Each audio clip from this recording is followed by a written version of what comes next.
mi cumpleaños.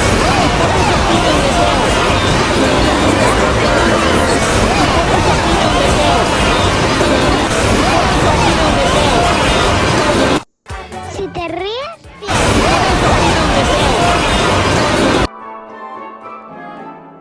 Guzmancitos, ¿qué creen? Ya llegaron los regalos de Navidad de los niños.